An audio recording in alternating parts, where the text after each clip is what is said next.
Prospective employee expectations. Go ahead and open up the file.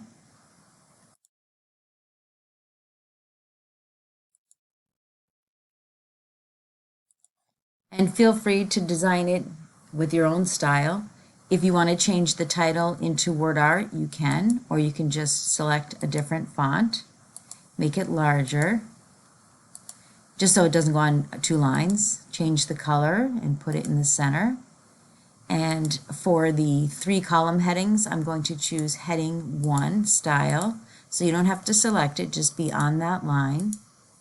And then I'm also going to select the paragraphs, the 3 paragraphs. See how they have jagged edges? I'm going to choose justified so that they are even. Then go to the left of computer skills, and this is where we want to turn on the columns. So layout, columns, come down to 2. You want 2. Come down to more columns. This point forward, so it doesn't change the title. And then communication skills, I actually want that to start the 2nd column, so breaks, column. And then we'll insert pictures, 1 for each of the categories. You can select any picture you'd like, and the pictures will probably be very large, and they also have the unknown author, so if you click that and on the edge right click and cut, you can get rid of that.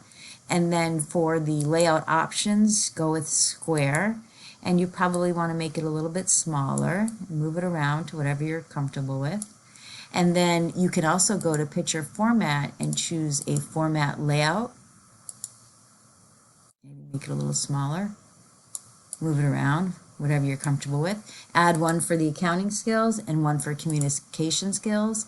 And then for the guidelines for interviewing, select everything. We're going to put that in a text box. So click Insert, Text Box, Draw. And you can make it bigger. I think I made the font size just a little bit bigger. Put it in italic, maybe not bold, a little bit bigger. And then center, Control E. I'm just going to move it down and go into shape format if you want to add color, or you want to add shape fill, revert to texture and select something. And then you can go to shape outline, maybe change the style and maybe the thickness, and maybe the color, outline color. Anything that you'd like. And I also put in the drop cap for each of the paragraphs. I don't know if you noticed, but it looks like computer skills, I'll come back to that, is not even with communication skills, so we'll fix that in a minute. So I'm going to insert and go into dropped cap, go into more cap options, dropped, and I'm going to choose a certain font I want, Jokerman, and OK. And then I'm going to change the color of it, and you can do the same thing for A and business. So it looks like it's off a little bit. So if you click layout, they're both before 12. But I think if you change this to 6, they're a little bit more even. This looks like it goes outside the margin just a little bit.